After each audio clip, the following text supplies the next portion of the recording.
Welcome to Skills Grid, where skills turn into opportunities. अस्सलाम वालेकुम students. तो आज के लेक्चर में हम बात करेंगे जैसे हमने लास्ट लेक्चर में बात करी थी मिडिलवेयर की। एक्सप्रेस के अंदर मिडिलवेयर्स क्या होते हैं, ठीक है, हमने उसको डिस्कस किया। अब आज जो हमारा लेक्चर होगा उसमें हम डिस्कस करेंगे एपीआईज को। ठीक है, एपीआई क्या होती है। तो यहाँ पर कुछ नोट्स हैं जो हमने अपनी जो हमारा क्लास होती है उसके अंदर हमने इसको डिस्कस किया था, तो यहाँ पर मैं इसी को रिवाइज करूँगा। इसको हम थोड़ा सा समझते हैं चीज़ों को। तो सबसे पहले API stand for application programming interface. ठीक है, यहाँ पर हमारे पास जो एपीआई है उसकी फुल फॉर्म क्या होती है, एप्लीकेशन प्रोग्रामिंग इंटरफेस। अब ये एपीआई है क्या, उससे पहले हम बात करते हैं हमारे बैकएंड की। अभी तक हम एक्सप्रेस में क्या बैकएंड पढ़ रहे हैं। तो फ्रंट एंड हमने पढ़ी थी HTML CSS जावास्क्रिप्ट पढ़ी थी। अभी तक रिएक्ट हमारा कोर्स में स्टार्ट नहीं हुआ है। तो इस मर्ज स्टैक का जो हमारा कोर्स है उसमें हमने ये HTML CSS जावास्क्रिप्ट के बाद जब एक्सप्रेस हमने स्टार्ट करी, नोट का हमने समझा नोट क्या होता है, फिर एक्सप्रेस पे आए। अब बैकएंड हमारी जो है उसकी कुछ आर्किटेक्चर्स होते हैं, ठीक है, डिजाइन आर्किटेक्चर होते हैं। तो यहाँ पर हमारे पास दो आर्किटेक्चर मैंने मेंशन किए हुए हैं। SSR stand for server side rendering, दूसरा है हमारे पास एपीआई, एप्लीकेशन प्रोग्रामिंग इंटरफेस। तो इसको थोड़ा सा हम समझते हैं।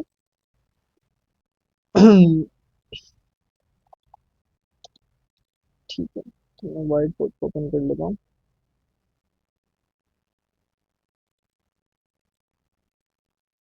ठीक है, तो यहाँ पर हम अभी तक जो बात कर रहे हैं, अगर मैं यहाँ पे एक शेप बना देता हूँ। हम अभी तक जो हमने आर्किटेक्चर बताया है वो इस तरीके से हमारा चल रहा है। ठीक है, यहाँ पर मेरे पास एक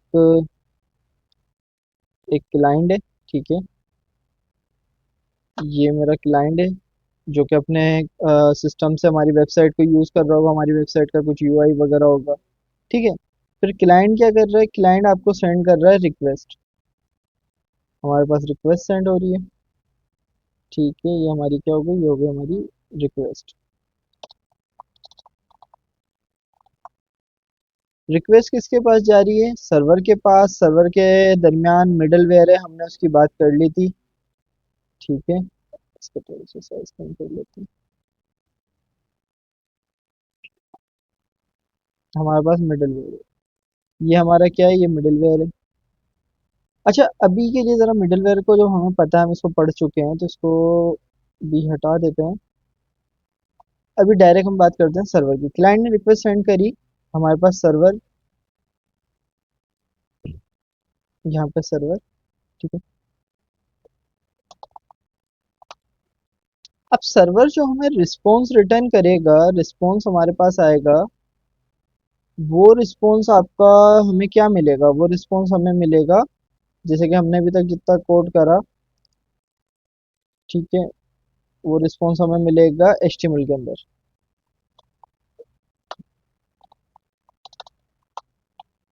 क्लाइंट हमें रिक्वेस्ट कर रहा है। अब रिक्वेस्ट क्या हो सकती है, रिक्वेस्ट हो सकती है हमारी स्लैश होम। ठीक है, क्लाइंट ब्राउजर में आके सर्च कर सकता है स्लैश होम, जो कि अभी तक हम कर रहे हैं। हम राउट बनाते हैं, राउट को हम सर्च करते हैं, तो हमें रिस्पॉन्स में क्या रिटर्न होता है, सर्वर हमें देखता है कि अगर ये वाला राउट आपका जो है एग्जिस्ट करता है तो उसको रिस्पॉन्स में वो दे सकता है। यहाँ पर रिस्पॉन्स हमारा हो सकता है वेलकम होम पेज, या खाली इसको अगर हम इस तरीके से लिख दें, हमें मिल सकता है होम पेज। ठीक है, तो यहाँ पर ये वाला जो हमारा आर्किटेक्चर चल रहा है, इस तरीके से जो काम हो रहा है कि क्लाइंट रिक्वेस्ट कर रहा है, कोई पेज सर्च कर रहा है, तो हमें क्या मिल रहा है, हमें HTML मिल रही है। तो ये आपका जो आर्किटेक्चर है, ये आर्किटेक्चर आता है आपका, कहलाता है आपका ये है हमारा सर्वर साइड रेंडरिंग। यानी कि जब क्लाइंट आपको रिक्वेस्ट करे और सर्वर आपको क्या रेंडर कर दे, HTML। अगर वो आपको रिस्पॉन्स में रिटर्न कर रहा है HTML, मीन्स वो आपकी रिस्पॉन्स में उसने क्या रिटर्न कर दिया, HTML। तो ये आपका हो गया सर्वर साइड रेंडरिंग। ठीक है, फिर एपीआईज क्या होती हैं, एपीआईज क्या होती हैं। तो अगर मैं इसको यहाँ पर सिलेक्ट करूँ, और इसको यहाँ ले आता है। ठीक है, तो इसमें बेसिकली क्या होगा, इसके अंदर हमारे पास सेम आर्किटेक्चर इसी तरीके से काम करेगा। क्लाइंट जो है आपका, वो आपको रिक्वेस्ट सेंड करेगा, स्लेश होम उसने रिक्वेस्ट सेंड करी, लेकिन रिस्पॉन्स में रिटर्न एचटीएमएल नहीं होने वाली। यहाँ पे हमें रिटर्न होगी जेसन। ठीक है, कोई होम पेज वगैरह, ये कोई हमें एचटीएमएल सीएसएस जावास्क्रिप्ट के यूआई वगैरह कुछ भी हमें नहीं दिखने वाली। ठीक है, यहाँ पे हमें रिस्पॉन्स में क्या मिलने वाली है, यहाँ पे हमें मिलने वाला है जेसन डेटा। अब ये जेसन डेटा क्या होता है? ठीक है, तो फिर वापस हम अपने नोट्स पे आ जाते हैं। तो Jason stand for JavaScript object notation. ठीक है, जेसन की फुल फॉर्म क्या है? JavaScript object notation. और जेसन जो है वो क्या है, एक तरीके का डेटा फॉर्मेट है, डेटा स्टोर करने के लिए होता है। जो किस फॉर्म में डेटा स्टोर करता है? आपका array of object, array of object. ठीक ठीक है, यहाँ पर हम जेसन डेटा देखते हैं किस तरीके का जेसन डेटा होता है। अगर मैं यहाँ पर लिखता हूँ,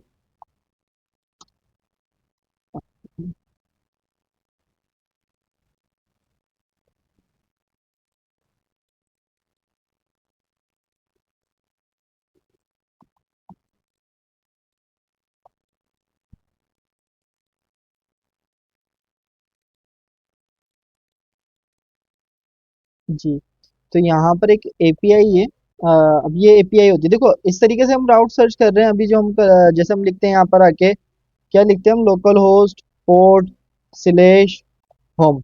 नोड जेएस को हम अभी तक इसी तरीके से हम यहाँ पर सर्च कर रहे हैं, फिर हमें वहां से जो राउट मैच होता है स्लेश होम से, वो हमें एचटीएमएल रिटर्न कर देता है।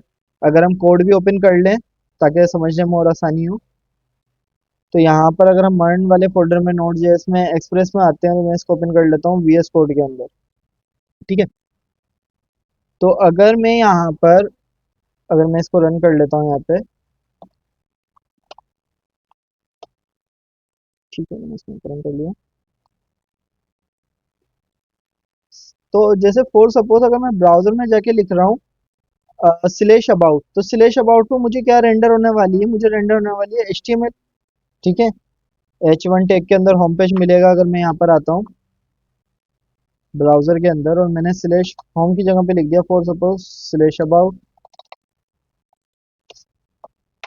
मुझे HTML मिल गया। H1 टैग के अंदर मुझे यहाँ पर HTML मिल गई है। लेकिन मैं कह रहा हूँ ये वाला जो भी जिस तरीके से हमारा ये बैकएंड काम कर रहा है, बैकएंड फ्रंट एंड, ये कहलाता है हमारा सर्वर साइड रेंडरिंग, ये वाला।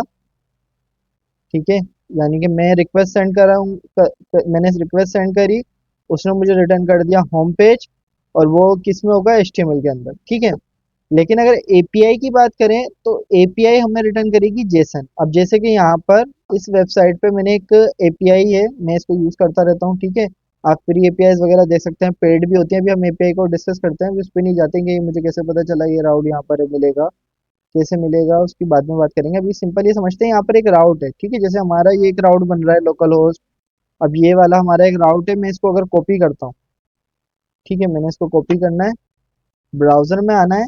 जैसे इसमें मुझे एचटीएमएल मिल रही है, क्या इसमें भी एचटीएमएल मिलेगी? नहीं, ये एपीआई ही मुझे जेसन डेटा देगा। इस तरीके का कुछ डेटा मिल गया। अब आप बोलेंगे ये क्या है? अगर इस पे हम इसको थोड़ा फॉर्मेट कर लेते हैं, तो मैंने यहाँ पर क्या लिखा हुआ है? Jason is data format that store data in array of object. तो यहाँ पर अगर हम देखें, एक एरे है, उसके अंदर एक ऑब्जेक्ट है। ठीक है, उसके अंदर एक ऑब्जेक्ट है, एक और ऑब्जेक्ट है।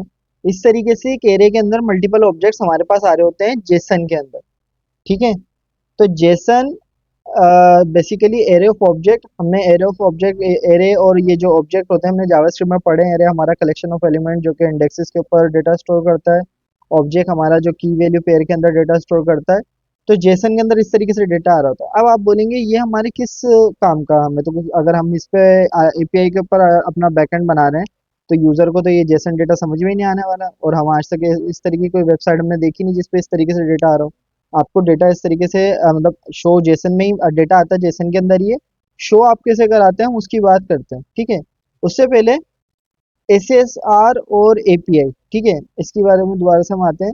इस पे आते हैं। तो SSR it is a limited on browser if needed to change platform, ठीक है, platform like mobile desktop app we write wall again, ठीक है, एंटायर कोड अगेन, ठीक है। अभी हम इसको इस तरीके से समझते हैं, यानी कि SSR एक मैंने मतलब मैं एक एप्लीकेशन बना रहा हूँ। फॉर सपोज मैंने क्या करा, मैंने एक स्कूल की एप्लीकेशन बना दी, एक स्कूल मैनेजमेंट सिस्टम बनाया। अब स्कूल मैनेजमेंट सिस्टम में मेरे जो स्टूडेंट्स हैं, जो हमारे स्कूल के स्टूडेंट्स हैं, वो हमारा मेन पेज या हमारा होम पेज या फिर हमारा एडमिशन पेज एक्सेस कर रहे हैं। उनके पास HTML आ रही है, बहुत अच्छी UI बनी हुई है, उसमें CSS जावास्क्रिप्ट सब कुछ लगा हुआ है, ठीक है, सही से काम कर रहा है, वर्किंग बिल्कुल आपकी सही चल रही है। लेकिन अगर फ्यूचर में आपकी रिक्वायरमेंट आती है कि मुझे अपनी स्कूल एप्लीकेशन वेबसाइट का क्या बनाना है, मोबाइल ऐप बनाना है, ठीक है, हमें क्या बनाना है, मोबाइल ऐप बनाना है। अब आप क्या करेंगे, आपकी जो बैकएंड थी वो तो आपको HTML रिटर्न कर रही है, मोबाइल के ऊपर तो HTML आएगी नहीं, मोबाइल पे तो HTML चलती ही नहीं है, वहाँ पर तो अलग कोडिंग होती है, आपकी डार्ट और आपका रिएक्ट नेटिव वगैरह ये चीज़ें, जावा कोटलिन ये यूज़ होती हैं। तो फिर क्या करें, वापस से बनाए पूरी एप्लीकेशन, बैकएंड भी लिखना पड़ेगा हमें, ठीक है। तो यहाँ पर SSR क्या है, आपका लिमिटेड है सिर्फ प्लेटफॉर्म के ऊपर। SSR आपको क्या रिटर्न करता है, ओनली HTML, वो हमने इस डायग्राम में समझा, ठीक है, हमने इसमें ग्राफ जो हमने यहाँ पे बनाया है इसका, तो हमारा यहाँ पर SSR हमें क्या रिटर्न कर रहा है, सिर्फ HTML, हमें एक पेज रिटर्न कर देगा। अभी यहाँ पर इस कोड में आप बोलेंगे हमारे पास तो सिर्फ एक H1 टेक आ रहा है। यहाँ पर हम जैसे एक फोल्डर बनाते हैं, उसमें HTML की फाइल वगैरह, उसमें प्रॉपर CSS जावास्क्रिप्ट लिखते हैं, फिर उसका URL यहाँ पे दे देते हैं, वो यहाँ पर सेंड फाइल का एक फंक्शन होता है, ठीक है, वो यूज होता है। लेकिन अभी हम उस पर नहीं जा रहे क्योंकि हम फ्रंट एंड में रिएक्ट पढ़ेंगे, तो हम HTML CSS जावास्क्रिप्ट पढ़ चुके हैं। एक अभी कॉन्सेप्ट इसको समझेंगे कि हमारे पास एक HTML आ रही है, लेकिन इसका ड्रॉबैक क्या आ गया, ड्रॉबैक हमारे पास ये आ रहा है कि हमारी जो वेबसाइट बन रही है वो लिमिटेड हो गई, सिर्फ ब्राउजर पे रन होगी वो। अगर हमें फ्यूचर में जाके उसका मोबाइल ऐप या डेस्कटॉप ऐप बनाना है, तो भाईजान ये आपका क्या हो जाएगा, आपको पूरा कोड वापस से लिखना पड़ेगा। तो यहाँ पर आपकी SSR जो है इसका क्या ड्रॉबैक आ गया। तो SSR कभी भी हम नहीं बनाते, नहीं, SSR बनती है लेकिन कम बनती है। और आपको जब पता है कि आपकी एप्लीकेशन, आप एक बेसिक सी कोई एप्लीकेशन बना रहे हो जो इंटरनेट पे ही यूज होगी, तो आप उसको SSR में बनाओगे, अदरवाइज आप उसको APIs आर्किटेक्चर के साथ बनाओगे। और बेहतर ये है कि APIs के साथ ही बनाओ, ठीक है, APIs के साथ ही बनाओ तो बेहतर है। SSR आगे चल के अगर आपको रिक्वायरमेंट आ गई फॉर सपोज, तो फिर आप क्या करोगे, आप उस बैकएंड को दोबारा यूज ही नहीं कर सकते। तो ये आपका इशू होगा, ठीक है। अब API की बात करते हैं। API is only return JSON and all platform are easy to use JSON. इस बात का क्या मतलब है, देखें, जब हमारे पास API जेसन रिटर्न कर रहा है तो यहाँ पर, और ये SSR HTML रिटर्न कर रहा है। HTML सिर्फ ब्राउजर समझ सकता है, ना तो डेस्कटॉप समझ सकता है, ना फिर मोबाइल ऐप समझ सकता है। लेकिन जेसन जो है वो, उसको मोबाइल ऐप भी इजीली अंडरस्टैंड कर लेगा कि डेटा जो आ रहा है मुझे इसको कैसे यूज करना है। और जो हमारे पास दूसरा क्या है, डेस्कटॉप ऐप हो गया, वो भी इजीली अंडरस्टैंड कर लेगा, ठीक है। इसकी एग्जांपल हम ऐसे लेते हैं, जैसे आप की जो नेशनल लैंग्वेज है, आपकी नेशनल लैंग्वेज उर्दू है, ठीक है, आपके सामने चाइना से एक चाइनीज पर्सन है जिसकी नेशनल लैंग्वेज चाइनीज है। अब अगर दोनों को कम्युनिकेट करने बिठा दें, अगर मैं यहाँ पर एग्जांपल ले रहा हूँ, हम एक वेब एप्लीकेशन है हमारे पास, एक मोबाइल एप्लीकेशन है, डेटा कहाँ से आ रहा है, वेब एप्लीकेशन से आ रहा है, मोबाइल एप्लीकेशन को वो डेटा यूज करना है। अब ये वाली बात हो गई कि एक उर्दू और एक चाइनीज, दोनों को हम कम्युनिकेट करवा रहे हैं। ना तो उर्दू जो बोल रहा है उसको चाइनीज समझ में आने वाली है, ना चाइनीज को उर्दू समझ में आने वाली है। लेकिन अगर आप जो चाइनीज है और जो हमारा पाकिस्तानी हो गया, उर्दू हो गया, जो उर्दू बोल रहा है, दोनों को इंग्लिश आती है, ठीक है, दोनों को एक नेशनल लैंग्वेज है हमारी, इंटरनेशनल लैंग्वेज जो है हमारी इंग्लिश, वो दोनों कम्युनिकेट कर सकते हैं इंग्लिश में। वो भी बोल सकता है पाकिस्तानी जो है, और वो भी दूसरा भी इजीली बोल लेगा। तो जेसन को आप ऐसा समझ लें, क्या है, ये हमारी इंटरनेशनल लैंग्वेज है जो हर प्रोग्रामिंग लैंग्वेज इजीली अंडरस्टैंड कर लेती है। HTML जो है वो आपके ब्राउजर ही समझ सकता है और कोई नहीं समझ सकता, ठीक है। तो जेसन कम्युनिकेट कर लेगा। अब इसके बाद जेसन डेटा जो हमारे पास आ रहा है उसको हम कैसे यूज करेंगे, देखिए हमारे पास एक डेटा आ गया एरे ऑफ ऑब्जेक्ट में, आप उस डेटा को निकालोगे APIs में से और अपनी वेबसाइट के अंदर शो करा दोगे, ठीक है। यहाँ पर तो आपकी वेबसाइट में पहले से डेटा आ रहा था, लेकिन वो मसला क्या हो रहा है, सिर्फ वेब एप्लीकेशन पे शो होगा। मोबाइल ऐप ने रिक्वेस्ट सेंड करी एपीआई को, एपीआई का राउट कॉल करेंगे हम मोबाइल ऐप के अंदर, डेटा आ जाएगा हमारे पास। उस डेटा को हम किसी वेरिएबल में स्टोर करके कुछ ना कुछ करके इस तरीके से वो जब होगा रिएक्ट हम पढ़ेंगे उसमें हम एक्सियोस का पैकेज यूज करेंगे, एपीआई कॉल करेंगे, डेटा आएगा हमारे पास और हम डेटा अपनी एप्लीकेशन के अंदर शो करा देंगे।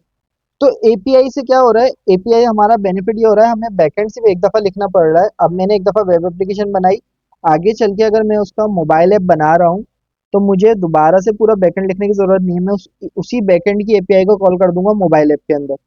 ठीक है, मैं उसी बैकएंड को कॉल कर दूंगा डेस्कटॉप ऐप के अंदर। तो इससे क्या बेनिफिट हो रहा है, मेरा बैकएंड मुझे दोबारा नहीं लिखना पड़ेगा। ठीक है, तो ये होती है हमारी एपीआई और सर्वर साइड रेंडरिंग। ठीक है, इसकी हेडिंग यहाँ पे चेंज कर देते हैं, मैंने अभी तक इसको चेंज नहीं करा। API stand for application programming interface, stand for this. ठीक है, फुल फॉर्म ये होती है। अब जैसे कि आप लोगों ने देखा होगा हमारे पास एप्लीकेशन के अंदर गूगल मैप यूज होता है। ठीक है, गूगल मैप यूज होता है, हम पेमेंट गेटवे यूज करते हैं। तो अगर क्या करें, अगर एक पेमेंट गेटवे बना हुआ है हम यूज करते हैं स्ट्राइप का। ठीक है, जिससे आप पेमेंट करते हैं, ऑनलाइन ट्रांजेक्शन होती है। या फिर इजी अगर एग्जांपल लें तो गूगल मैप, आपने वेबसाइट के अंदर देखा होगा ये फूड पांडा वगैरह में मैप शो होते हैं, इस तरीके की एप्लीकेशन हमारी होती हैं। अब गूगल मैप मेरे को अपनी एप्लीकेशन में दिखाना है, मैं क्या करूंगा, दोबारा से बनाऊंगा सारा कोड जो लिखा है डेवलपर्स ने गूगल मैप का, मैं अपनी एप्लीकेशन के लिए दोबारा से लिखूं? नहीं, मैं गूगल मैप की एपीआई यूज करूंगा। ठीक है, अगर मुझे अपनी वेबसाइट के अंदर एआई इंटीग्रेट करना है, मुझे मेरी एक वेबसाइट है जिसमें मैं क्या कर रहा हूँ, एक फर्नीचर की वेबसाइट है, उसमें मैं फीचर देना चाह रहा हूँ एआई का, कि मैं अपने रूम की पिक्चर अपलोड करूंगा और एआई मुझे बताएगा कि किस डायरेक्शन में मुझे अपना फर्नीचर उसमें अरेंज करना चाहिए। तो ये तो एक एआई का फीचर हो गया। या तो मैं एआई का मॉड्यूल खुद बनाऊं पाइथन के अंदर, जो उसकी मशीन लर्निंग वगैरह उसका सारा उसको मॉडल को ट्रेन करूं, मैं उसको डेवलप करूं। या फिर मैं बना बनाया जेमिनाई का या चैट जीपीटी का ओपन एआई का मॉडल यूज कर सकता हूँ। तो मॉडल जो मैं यूज करूंगा वो एपीआई होगी, वो बैकएंड को मैं कॉल करूंगा अपने उसके अंदर एप्लीकेशन के अंदर, और मैं उसका बैकएंड यूज कर लूंगा, मुझे बैकएंड दोबारा लिखना नहीं पड़ेगा, वो पहले से बना हुआ पड़ा हुआ है। तो एपीआई क्या होती है, आपकी रीयूजेबल होती है, आपका एक मीडियम होता है जिस पे आप रिक्वेस्ट सेंड करते हो, वो आपको जेसन डेटा रिटर्न कर देता है। ठीक है, होप सो आपको यहाँ तक क्लियर होगा। अब आगे चलते हैं। इसके बाद हमारे पास क्या है, ये हमने बात कर ली। If we I have create backend using API architecture web app front end JavaScript easy to understand. ठीक है, ये मैंने बता दिया कि जो सारे प्लेटफॉर्म है वो इजी टू अंडरस्टैंड कर लेते हैं। एक्सप्रेस के अंदर हम ज्यादातर क्या 95% हम इसी पे ही काम कर रहे होते हैं एपीआई के ऊपर। तो 95 यानी कि 5% हम किस पे काम करते हैं, एसएसआर पे। एसएसआर मैंने कहा कि कम यूज होता है, अगर आपको आइडिया है, आप इतना श्योर हैं कि आप आगे चल के उसको बैकएंड को दोबारा कहीं और यूज नहीं करने वाले, तो आप एसएसआर बना लें। लेकिन अगर आपकी एक एप्लीकेशन पूरी बन गई, कम से कम 2-3 हज़ार लाइन का कोड बन गया आपका, या इससे भी ज़्यादा हो सकता है, फिर आपको जहन में आता नहीं मुझे तो मोबाइल ऐप भी चाहिए, या आपकी रिक्वायरमेंट आ जाती है, तो ये आपके लिए एक सरदर्द बन जाएगा। तो बेहतर है हम एपीआई के साथ ही काम करें। उसके बाद हमारे पास बात आती है एपीआई की टाइप की। तो हमारे पास दो टाइप्स होती हैं, सोप एपीआई और REST API. SOAP API stand for simple object access protocol and REST API stand for representational state transfer API. ठीक है, अच्छा, अब सोप एपीआई पे यहाँ पे मैंने क्या लिखा हुआ है, रेयर यूज, ये भी कम यूज होती है। क्यों?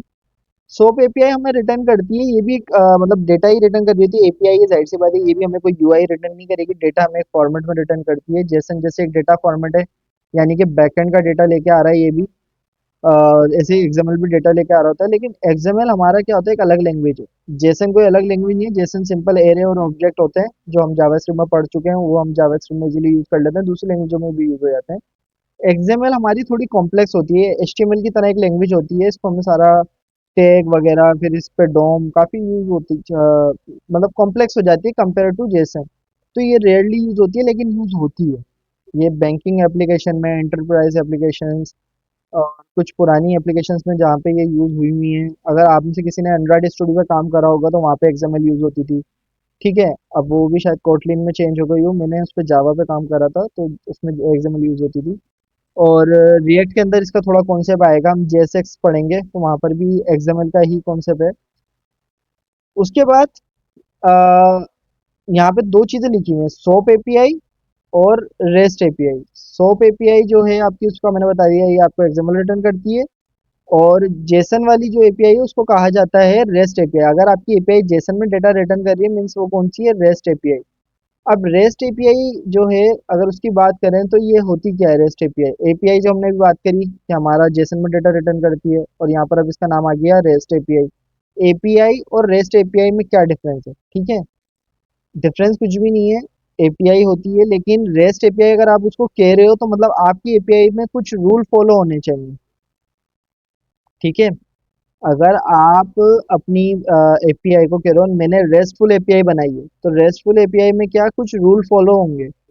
अब रूल क्या फॉलो होंगे, सबसे पहला तो आपकी जो एपीआई है वो एचटीटीपी प्रोटोकॉल पे काम कर रही हो, ठीक है। तो इसके अलावा भी कोई प्रोटोकॉल होता है, हाँ इसके अलावा भी प्रोटोकॉल होता है। हमारे पास वेब सॉकेट का प्रोटोकॉल होता है, हमारे पास ग्राफ क्यूएल है, हमारे पास एफटीपी प्रोटोकॉल है। अब इसकी अगर हम डिटेल में जाएं, काफ़ी चीज़ें हैं। रेस्ट ये एचटीटीपी प्रोटोकॉल हमारा ब्राउज़र पे यूज़ होता है, ठीक है। उसके अलावा, इसके अलावा क्या होता है, जब भी हम डेटाबेस में कोई रिकॉर्ड क्रिएट कर रहे हैं तो हमारी एपीआई का रिक्वेस्ट मेथड क्या होना चाहिए, पोस्ट होना चाहिए। हमारी एपीआई का रिक्वेस्ट मेथड क्या होना चाहिए, पोस्ट होना चाहिए। और उसके बाद अगर हम डेटाबेस में जो रिकॉर्ड पहले से क्रिएट हो चुका है उसको गेट कर रहे हैं, डेटा शो कराना चाह रहे हैं, तो वो क्या होना चाहिए, वो हमारा होना चाहिए गेट मेथड। अब इसके साथ यहाँ पे कुछ चीज़ लिखी हुई है कि post is secure then get. Get जो है वो अनसिक्योर है because it show data in URL, ठीक है। पोस्ट हमारा डेटा जो है वो बॉडी के अंदर हाइड करके लेके जाता है, बॉडी के अंदर लेके जाता है, यूआरएल में शो नहीं कराता। अगर मैं गेट के साथ डेटा भेज रहा हूँ, जैसे यहाँ पर मैं जो एपीआई कॉल करी है, तो ये देखो कुछ यहाँ पे डेटा दिख रहा है, ठीक है। ये एपीआई जो कॉल हो रही है गेट से कॉल हो रही है, मुझे कैसे पता। गेट से एपीआई आप डायरेक्ट ब्राउजर में कॉल कर सकते हो, जैसे अभी तक हम जो एपीआई कॉल कर रहे थे यहाँ पर, ये सारी कौन कौन से मेथड से बनी हुई, गेट से बनी हुई, तभी मैं इनको ब्राउजर में कॉल कर पा रहा था। अगर मैं इनमें से एक को भी पोस्ट कर दूं, जैसे अभी अबाउट वाली को मैंने करा हुआ है, कॉल करा हुआ है वहाँ पे, इस वाले राउट पे अगर मैं रिफ्रेश करता हूँ, एरर आ जाएगा, बोला भाई ऐसा कोई मेथड ही नहीं है जो आप गेट से कॉल कर रहे हो।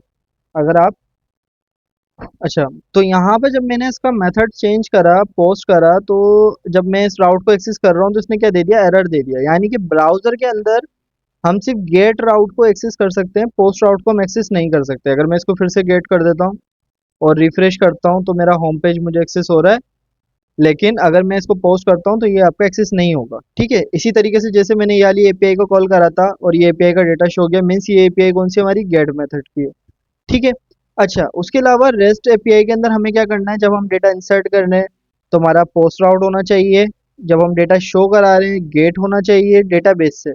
और डेटाबेस से अगर रिकॉर्ड को डिलीट किया जा रहा है तो हमारा रिकॉर्ड कौन सा, सॉरी, एचटीटीपी मेथड होना चाहिए हमारा डिलीट। और अपडेट क्या होना चाहिए, अपडेट करते वक्त होना चाहिए पुट।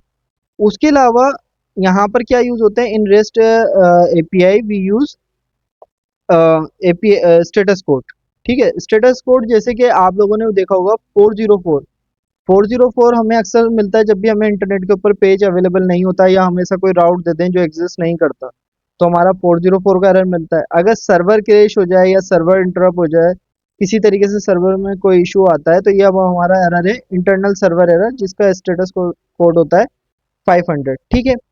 इसी तरीके से 400 होता है हमारा बैड रिक्वेस्ट, यानी कि हमें डेटा पास करना था, स्ट्रिंग मैंने पास कर दिया नंबर या इंटीजर, तो ये क्या है, बैड रिक्वेस्ट है। या कुछ तरीके से हम गलत रिक्वेस्ट सेंड कर दें।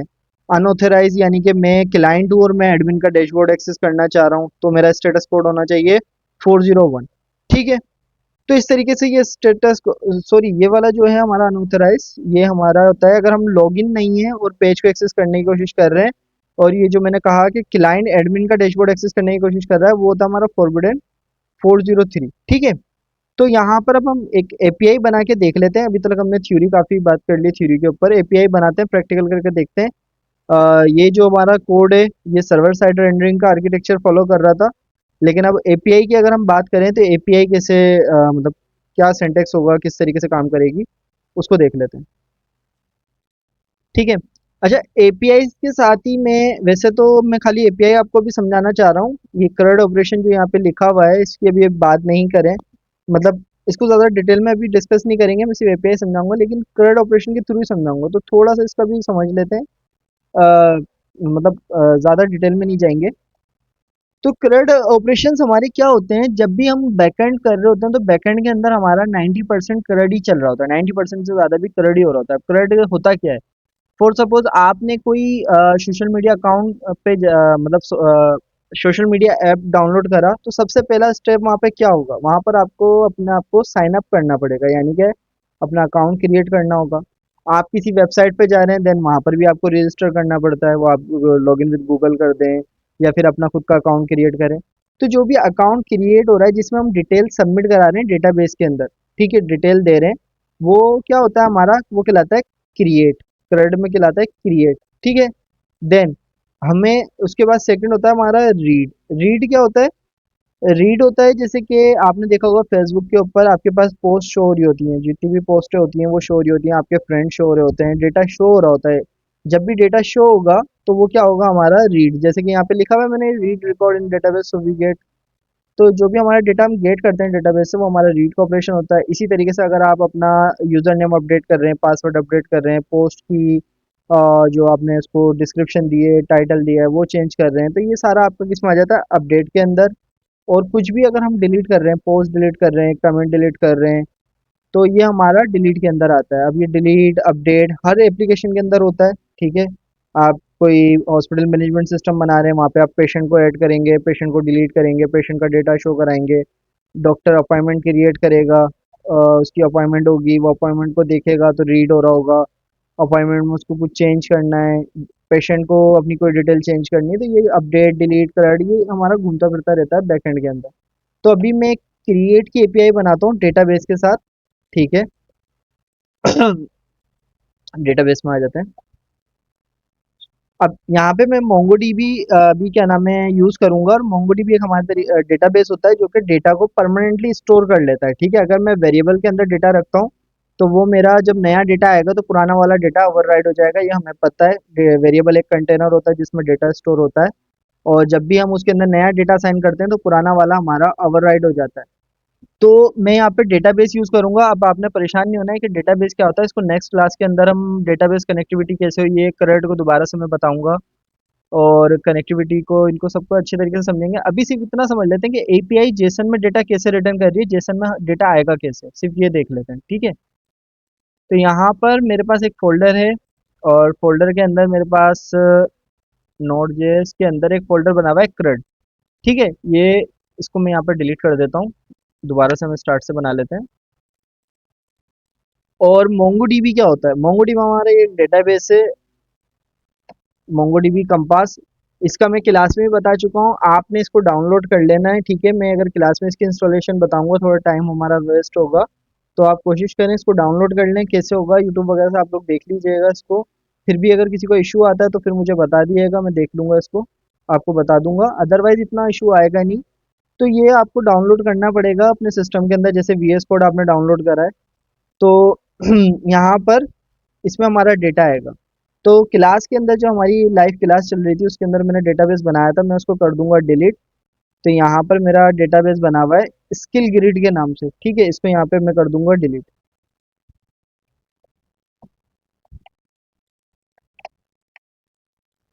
ठीक है, मैंने डेटाबेस अपना ड्रॉप कर दिया, बस इसको भी बंद कर देते हैं। तो ये हमारा CRUD वाला फोल्डर, इसको ओपन करते हैं सीएमडी के अंदर।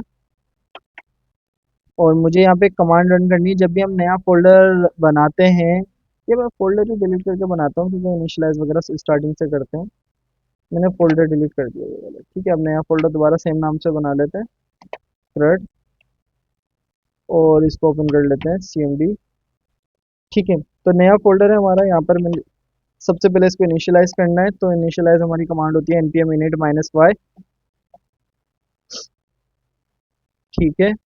अच्छा, अब उसके बाद हम क्या करते हैं, रिक्वायर पैकेज को इंस्टॉल करते हैं। अभी तक हम किसको इंस्टॉल कर रहे थे, हम एक्सप्रेस को इंस्टॉल कर रहे थे, npm i एक्सप्रेस। अब जब डेटाबेस भी हम इसमें यूज करने वाले हैं तो हमारा क्या होगा यहाँ पर, एक और पैकेज यूज होगा कनेक्टिविटी के लिए, यानी कि जो डेटाबेस से हमारे एक्सप्रेस ऐप को कनेक्ट करवाएगा, विच नेम इज मोंगूज। ठीक है, मोंगूज पैकेज हमारा, और दूसरा है हमारा एक्सप्रेस। सीक्वेंस कुछ भी आप रखें, ठीक है, पहले एक्सप्रेस लिख लें, मोंगूज लिख लें, कोई फर्क नहीं पड़ता, बस दोनों में स्पेस होना चाहिए, और कोई कोमा वगैरह नहीं लगाना आपने, जस्ट स्पेस होना चाहिए। ठीक है, तो यहाँ पे मैं इसको रन कर देता हूँ।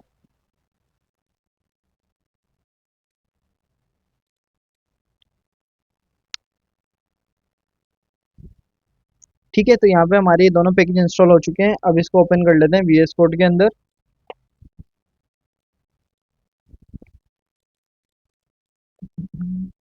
तो ये फोल्डर हमारे, ठीक है, पैकेज डॉट जेसन में देखते हैं, हमारे पास दोनों पैकेज डिपेंडेंसी एरे के अंदर आ गए होंगे। ठीक है, मोंगोज और एक्सप्रेस दोनों हमें शो हो रहे हैं। यहाँ पे मैं एक फाइल क्रिएट कर लेता हूँ जिसका नाम रख लेंगे इंडेक्स डॉट जेस। और जिस तरीके से हम यहाँ पे सबसे पहले const express require express, then express का ऐप क्रिएट कर लेते हैं, एक्सप्रेस को कॉल कर देते हैं इसमें।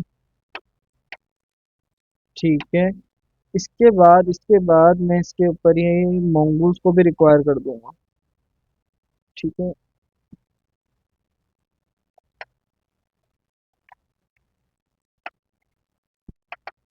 मोंगूज भी रिक्वायर हो गया। अब सबसे पहला काम क्या है, डेटाबेस से कनेक्टिविटी करना है। तो डेटाबेस से कनेक्टिविटी करने के लिए अगर मैं यहाँ पर एक फंक्शन बना लेता हूँ। अब यहाँ पर ये असिंग क्या है, इसमें मैं एक चीज़ और लिखूंगा, उसकी अभी डिटेल में नहीं जाएंगे, मैं कह रहा हूँ नेक्स्ट क्लास के अंदर हम कनेक्टिविटी को वापस से डिस्कस करेंगे। भी सिर्फ इतना देखेंगे कि हमारा डेटा जेसन में किस तरीके से, यानी कि मैं अगर राउट को सर्च कर रहा हूँ तो जेसन में डेटा कैसे आ रहा है। ठीक है, तो यहाँ पे मैं कहता हूँ रिक्वेस्ट रिस्पॉन्स, नहीं इसके अंदर तो हम कनेक्टिविटी करेंगे ना, तो डीबी कौन, ठीक है, ट्राई केज। अभी ट्राई केज क्या है, ट्राई केज का मैं बता देता हूँ। ट्राई केज हमारा एरर हैंडलिंग के लिए होता है। जैसे सपोज डेटाबेस कनेक्टिविटी में मेरा एरर आ गया, तो एरर कहाँ आएगा, यानी कि ये इफ कंडीशन की तरह काम करता है। कोड चल गया तो ट्राई वाला चलेगा, के एरर आ गया तो केच वाला चलेगा। ठीक है, तो केच के अंदर हम एरर को प्रिंट करा देंगे कि एरर क्या आया है, और अदरवाइज अगर कोड सही चल रहा है तो यहाँ पर डेटाबेस से कनेक्टिविटी हो जानी चाहिए। अब ये अवेट क्या है और असिंग क्या है, इसको मैं नेक्स्ट क्लास के अंदर डिटेल में डिस्कस करूंगा।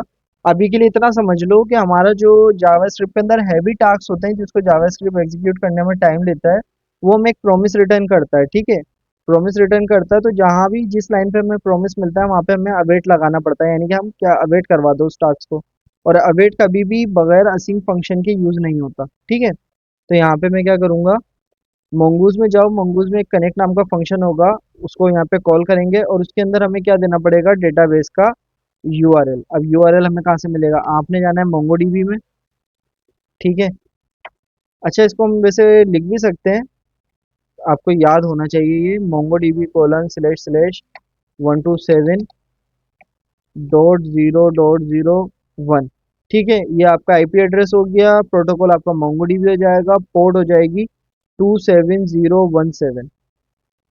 ठीक है, उसके बाद हमारा हो जाएगा डेटाबेस का नाम, तो मैं इसका नाम जो भी मैंने डिलीट किया था स्किल ग्रिड वही रख दूंगा, ये हो जाएगा। ठीक है, कनेक्टिविटी के बाद हमें टर्मिनल के अंदर एक मैसेज आ जाना चाहिए, डीबी इज कनेक्ट या डीबी कनेक्ट सक्सेसफुल।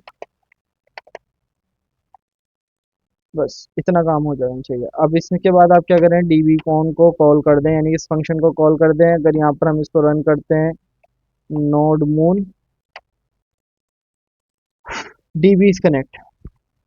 अच्छा जी, उसके बाद डेटाबेस हमारे पास एक फाइल होती है, उसके अंदर क्या होती है, कलेक्शंस होती हैं। यानी कि फॉर सपोज मैं एक हॉस्पिटल मैनेजमेंट सिस्टम बना रहा हूँ, हॉस्पिटल के लिए सिस्टम बना रहा हूँ, तो मेरा डेटाबेस जो होगा उसका नाम क्या होगा, हॉस्पिटल होगा, और उसमें कलेक्शंस क्या हो सकती हैं, डॉक्टर एक कलेक्शन होगा, डॉक्टर की जो डिटेल आएगी वो डॉक्टर के कलेक्शन में जाएगी, पेशेंट जो होगा उसकी डिटेल एक पेशेंट के कलेक्शन में जाएगी, इसी तरीके से अपॉइंटमेंट की कलेक्शन होगी, और डीसी वगैरह मल्टीपल जितनी डिटेल होगी उसकी कलेक्शंस बनती जाएंगी। ठीक है, स्कूल की बात करें तो टीचर हो गया, स्टूडेंट हो गया, एडमिशन हो गया, कोर्स हो गया, ये कलेक्शंस होती हैं।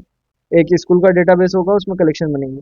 अब यहाँ पर अभी फिलहाल मैं एक ही कलेक्शन बनाऊंगा क्योंकि हमारा अभी फोकस डेटाबेस पे नहीं है, हमारा फोकस है कि एपीआई कैसे काम करेगी।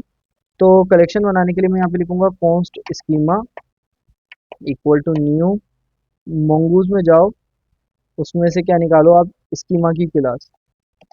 ठीक है, स्कीमा आपकी कलेक्शन का आर्किटेक्चर बताता है कि हमारी जो कलेक्शन होने वाली है उसमें क्या क्या डिटेल आएगी। मैंने कहा मेरे कलेक्शन के अंदर अ, एक नेम नाम का कॉलम होगा जिसमें जो डेटा आएगा वो किस टाइप का आएगा, वो आएगा स्ट्रिंग टाइप का।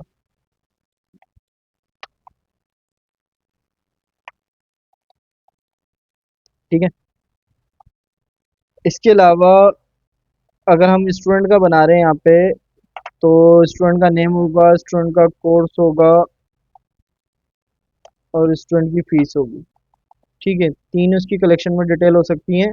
तो कोर्स और नेम जो है वो स्ट्रिंग टाइप का डेटा होगा, फीस जो होगी वो नंबर टाइप का डेटा होगा। ठीक है, ये कलेक्शन बन गई, ये कलेक्शन का स्ट्रक्चर बन गया। अब इसको बताना ही पड़ेगा कि आपको ये कलेक्शन बनानी है। तो यहाँ पर मैं एक वेरिएबल बनाता हूँ स्टूडेंट। ठीक है, उसके बाद मोंगूज में जाओ अगेन, डॉट मॉडल।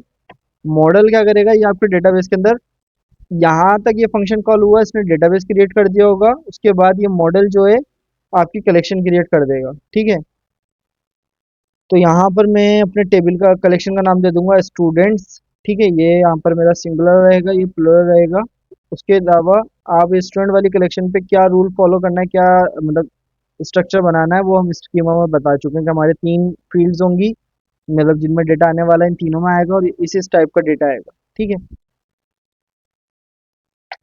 अब यहाँ पर एपीआई बनाते हैं। तो मैं यहाँ पर कहूँगा ऐप डॉट डेटा हम इंसर्ट करने वाले हैं क्योंकि डेटाबेस अभी नया बना है, उसमें डेटा कुछ भी नहीं होगा। डेटा इंसर्ट हो रहा है तो आपकी एपीआई का जो होगा मेथड होगा वो पोस्ट होगा। मैंने यहाँ पर राउट नेम लिख दिया क्रिएट स्टूडेंट। ठीक है, उसके बाद हमारा कॉल बैक में रिक्वेस्ट एंड रिस्पॉन्स। ठीक है, इसमें भी हम ट्राई कैच लगा लेंगे, अगर एपीआई से डेटा सेंड करते वक्त कुछ एरर आ जाए तो वो भी हमें मिल जाए, एरर को प्रिंट कर देंगे। ठीक है, यहाँ पे डेटा इंसर्ट करने के लिए मैं लिखूंगा const student equal to await. ठीक है, अवेट आपका असिंक फंक्शन में लगेगा तो ये आपका असिंक होना चाहिए।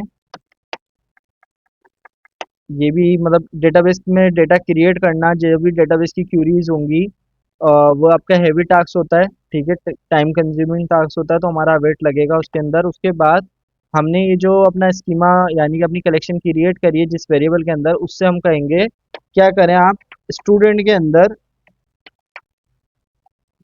अंदर डॉट क्रिएट आपके जो रिक्वेस्ट है ये वाला वेरिएबल। ठीक है, जब भी पोस्ट मेथड से डेटा आएगा हमारे पास, यानी कि यूजर एक फॉर्म सबमिट कर रहा है, वो अकाउंट क्रिएट कर रहा है, उसने रिक्वेस्ट सेंड करी, फॉर्म के अंदर मेथड है पोस्ट। तो मेथड में पोस्ट सेट है, वो पोस्ट मेथड से रिक्वेस्ट भेजा है, तो रिक्वेस्ट के अंदर एक ऑब्जेक्ट होगा बॉडी। ठीक है, आप जाएं रिक्वेस्ट में, रिक्वेस्ट के अंदर बॉडी में जो भी डेटा है वो आप क्या कर दें, क्रिएट कर दें स्टूडेंट वाले कलेक्शन के अंदर। इफ अगर नहीं क्रिएट हुआ, कुछ एरर आ जाता है यहाँ पर इस वक्त, तो स्टूडेंट अगर नॉट इक्वल है ये वाला वेरिएबल। ठीक है, इसका ध्यान रखना है आपने, इसका एस स्मॉल है, ये आपका जो कलेक्शन का वेरिएबल है उसका एस कैपिटल है। अगर इसमें एरर आ जाता है तो आप क्या करें, उसको एक एरर रिटर्न कर रहे हैं, रिटर्न रेस डॉट रिस्पॉन्स दे दें। स्टेटस कोड क्या होगा हमारा, हमारा डेटाबेस में रिकॉर्ड क्रिएट फेल हो गया है तो ये हो गया आपका बैड रिक्वेस्ट। ठीक है, फिर हम उसको बोलेंगे जेसन। जेसन में उसको क्या देना है, डेटा। जेसन क्या है, एक एरे ऑफ ऑब्जेक्ट, एरे वो खुद बना देगा, ऑब्जेक्ट हम दे देते हैं। तो यहाँ पर हमने इसको बोल दिया की रख दो सक्सेस की, जो कि अभी के केस में क्या हो जाएगी, फॉल्स हो जाएगी क्योंकि आपका डेटा क्रिएट नहीं हुआ। ठीक है, अगर ये कंडीशन चली मीन्स आपका डेटा क्रिएट नहीं हुआ तो ये फॉल्स हो जाएगी। मैसेज दे दो एक यूजर को, मैसेज क्या होगा, स्टूडेंट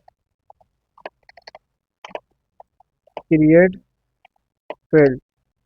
ठीक है, अदरवाइज अगर ये कंडीशन नहीं चलती मीन्स आपका स्टूडेंट क्रिएट हो गया, तो अब क्या होगा, अब होगा आपका मैसेज 200, स्टेटस कोड हो जाएगा 200 which is for use for okay.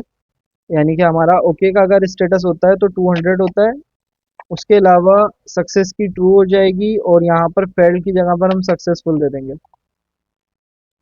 ठीक है, और अगर सर्वर क्रैश हो जाता है, सर्वर एरर आता है, तो एक तो हमें कंसोल में एरर दिखेगा, लेकिन क्लाइंट को भी तो एरर दिखाना है ना, मतलब उसको मतलब ब्राउजर में भी एक एरर आता है। वही मैं कह रहा हूँ कि इसको हम नेक्स्ट क्लास में डिस्कस करेंगे ज़्यादा डिटेल के अंदर।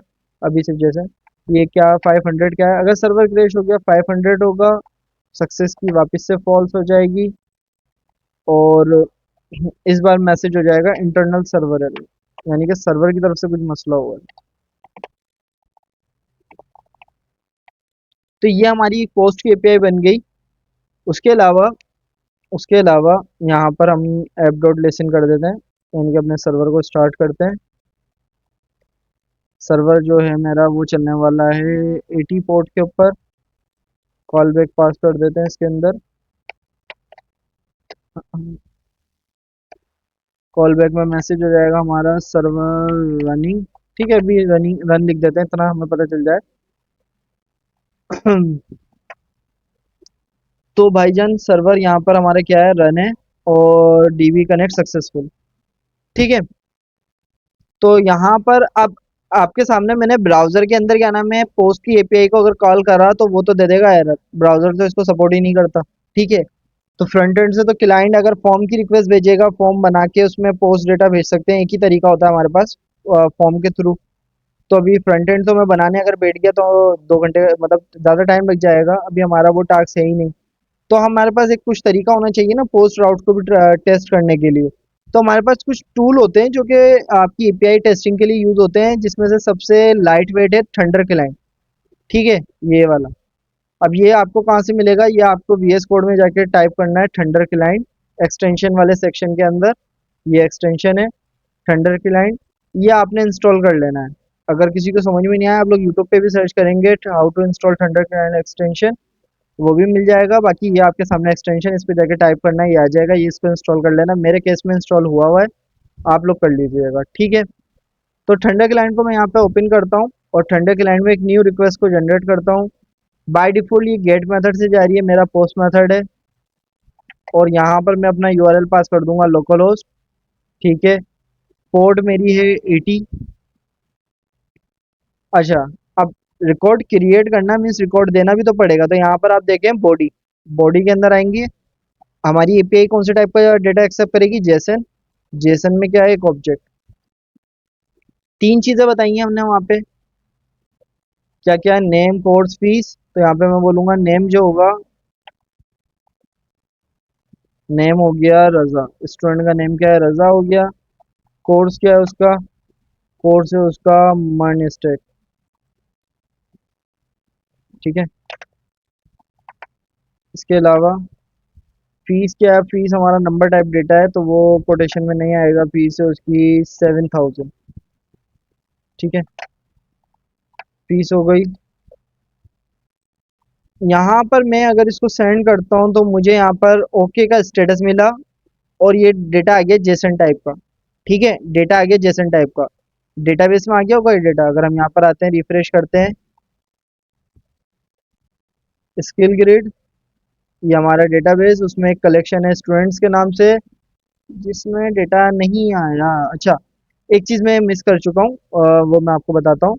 जब हम पोस्ट रिक्वेस्ट सेंड कर रहे हैं और जो हमारे पास जेसन टाइप का डेटा आ रहा है, तो हमारा एक ऐप लेवल मिडलवेयर यूज करना पड़ेगा, जो जेसन को क्या करेगा, पार्स करेगा, जेसन डेटा को पार्स करेगा। सर्वर हमारा एक्सप्रेस जो है वो जेसन डेटा को समझ नहीं पाता। ठीक है, तब तक जब तक आपके एक मिडलवेयर को हमें कॉल करना पड़ेगा, तो वो उसको जेसन को अंडरस्टैंड करवाएगा एक्सप्रेस को। तो ऐप डॉट यूज, यहाँ पर क्या करो, एक्सप्रेस डॉट जेसन।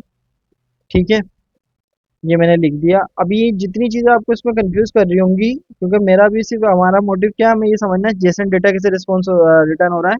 ये इतनी सारी चीज़ें जो मैं लिख चुका हूँ, इसको हम नेक्स्ट क्लास में डिटेल में डिस्कस करेंगे। डेटाबेस कनेक्टिविटी कैसे हुई, ये क्या चीज़ है, और ये स्कीमा क्या है, इसको हम नेक्स्ट क्लास में अच्छे से तरीके से डिस्कस करेंगे। यही टॉपिक होने वाला है हमारा। अब अगर मैं यहाँ पे सेंड करता हूँ, अगेन ट्रू, डेटाबेस में चलते हैं, रिफ्रेश करते हैं, तो इस बार मेरे पास डेटा आ चुका है, इस बार मेरे पास डेटा आ चुका है। ठीक है, अब ये डेटा किस फॉर्म में आ रहा है, जेसन फॉर्म में, यानी कि ऑब्जेक्ट की एंड वैल्यू, की एंड वैल्यू। तो ये होती है हमारी एपीआई। ठीक है, तो यहाँ तक लेक्चर को रखते हैं। नेक्स्ट क्लास के अंदर हम इसकी बात करेंगे कि कनेक्टिविटी वगैरह कैसे होगी, करंट क्या होता है, उसको डिटेल में डिस्कस करेंगे। ठीक है, अल्लाह हाफिज़।